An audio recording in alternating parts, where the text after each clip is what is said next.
If you're intelligent and you always get talked over in meetings, this is probably why.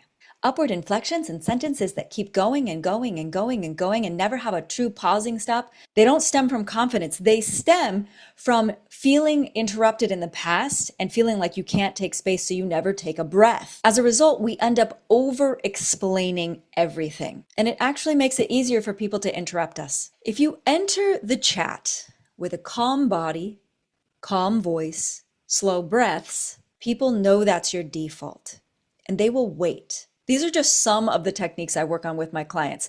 That executive presence that takes space, not because of volume and raw, but because of quiet power. That's the most important person in the room. The person who speaks little, but whose words have incredible merit, and people sit up just when they enter the room.